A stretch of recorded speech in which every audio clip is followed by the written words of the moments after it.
Well, guys, the Wizards have done it. They have won a playoff basketball game. They've won a playoff basketball game. And that's pretty much all I asked for. I lost hope. I'm not going to act like it didn't take the 76ers losing Joel Embiid for them to win the game. But you take them how you can get them. Like I just said, Joel Embiid got injured early. Something with his knee, I believe. And he left the game for the rest of the game. And the Wizards got it done. 76ers made it close in the fourth quarter. Wizards struggled in the fourth quarter early, as usual.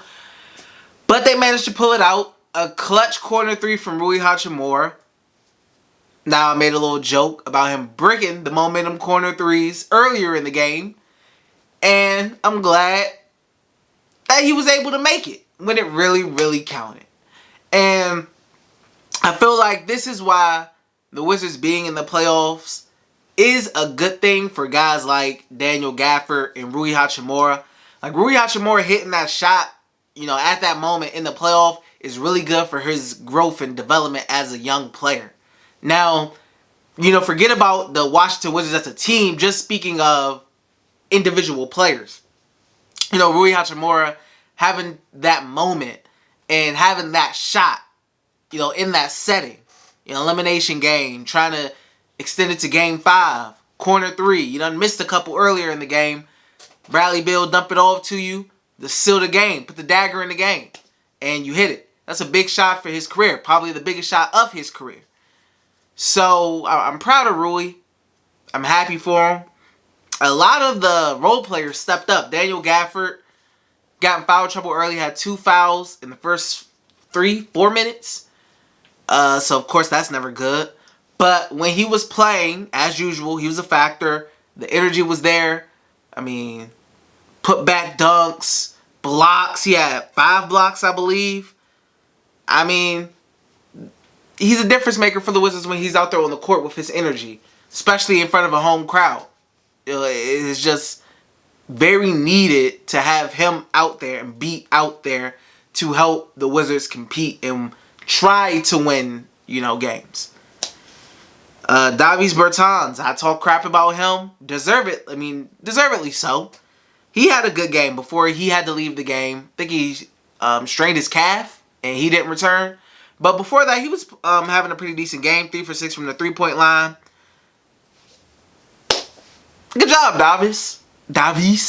Good job. He stepped up 15 points in 23 minutes. So I have no complaints there. As long as you making your 3-pointers, at least, I don't really got no complaints because I don't expect anything else from you. Just make your threes. Robin Lopez. When Daniel Gafford went out early with the foul troubles, Robin Lopez stepped up. Especially with no Joel Embiid being there, he went out there. He was eating. Dwight Howard, Mike Scott, whoever was out there on him. The post hooks was working for him. He had 16 points and 5 rebounds, 8 for 11 from the field. And with 2 blocks. I know he had 1 block on Joel Embiid. And I think that was... I don't know if that's when he got hurt. I don't think so. But I know he landed hard on his butt. Or his back. So he was a factor out there. He was definitely a big factor. Ish Smith. He was a little scrappy on defense, periodically, as usual. He's a smaller guy, so he tries to be scrappy as much as he can. Bradley Beal, late game, helping finish it off. Having it close. Of course, shooting performance could have been better, 9 for 23. But, like I said, you take the W's. Russell Westbrook, you see 19, 21, and 14. You think that's a great stat line. You see the 3 for 19.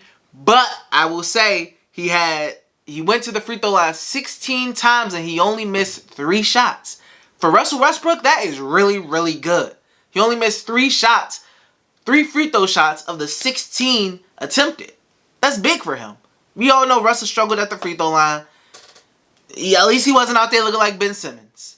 When you out there and you Ben Simmons, It's a tie game with 2:47 left in the fourth quarter, and the team just fouling you and fouling you and fouling you and fouling you with the game tie. I mean, Ben Simmons, bro, what you think gonna happen when you not playing the Washington Wizards and you playing the Brooklyn Nets or somebody, or the Milwaukee Bucks? What's gonna happen then? You gotta get it together, bro. I mean, that was pretty pathetic. I mean, you shot 5 for 11 from the free throw line. That ain't good enough. And that's that. You missing them free throws, going 1 for 2 every time, 1 for 2, 1 for 2, 1 for 2, 0 for 2. I mean, that hurt your team, bro. What else? What else? Russ also did a good job of rebounding, 21 rebounds, obviously. Did a good job on the boards. I mean, the Wizards, once Joel Embiid was gone, it was, you kind of felt during that game, that span when Joel was gone, the Wizards were comfortable. They were playing very fast pace. And that's their brand of basketball. They were playing fast. They was getting up and down the court. They were running.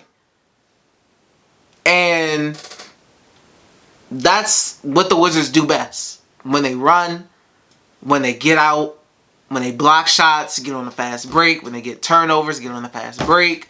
That's when everybody on the team is at their best. And it was definitely tough for the 76ers because Joel Embiid's out randomly. You on the road, so you got to adjust on the fly. Your whole game plan and offensive game plan is thrown out of whack. You got to adjust on the fly. Now your main offensive guy, offensive producer, is gone. That also helps slow the pace down. You know, feeding Joel, letting him go to work in the post. That slows the game down. They, you know, for a big point until that fourth quarter with Maxey, who was hooping in the fourth quarter, for a big portion of that third quarter, they were struggling to find an offensive flow there. They were really struggling. So Scott Brooks made the adjustment to start Daniel Gafford. I refuse to praise Scott Brooks' desperation as good coaching. Just because it was an elimination game and he finally decided, okay, down 3-0, let me start Daniel Gafford. I'm not about to be like, oh, what a job by Scott Brooks. Oh, he did so good today. Man, okay. And get no praise from me. You extended your tenure with the Washington Wizards 1 extra game. Consider yourself lucky, Scott. Your time is coming. Trust me. What else I got to talk about? Game 6. It'll be tough in Philly. Depending on whether Joel Embiid plays or not. If he plays, that's a whole different story. If he doesn't, the 76ers will be adjusted. They'll have a full game plan. You know, nothing catching them off guard. It'll be tough. Don't know if Davis Bertans is playing or not. If he's not playing, then your best 3-point shooter is gone. No matter how much he misses or whatever, teams still have to watch out for him, period. And if that's gone, that's really going to hurt the Wizards. It really is.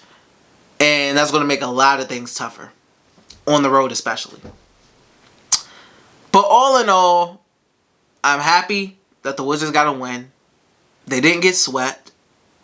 That's crazy. The only team that got swept was the Miami Heat. Everybody else has at least won 1 game. That's crazy. But I mean, I'm satisfied. They got the win. Anything else, like winning in Game 6, that would just be exceeding expectations at that point. I mean, hey, I'll take it. But as long as they got 1, that's all I was begging for. Just 1. Give us 1. They gave us 1. Crazy game. Y'all seen the fan run onto the court? Dude had to tackle him like he was trying to stop him from getting the touchdown at the goal line. Grabbed him by his feet. Fans out here been acting crazy. I mean, all that pent-up energy from being home and watching the games on TV because of COVID, they get in the stadiums and the arenas, they don't know how to act no more. They are like wilding. But hey, it was a fun atmosphere in DC. Love to see it. And that's all I got for you guys tonight. Wizards win. Finally get a dub. Don't get swept. Put the brooms away. Game 6 in Philly. Let's see what happens. Till next time, guys.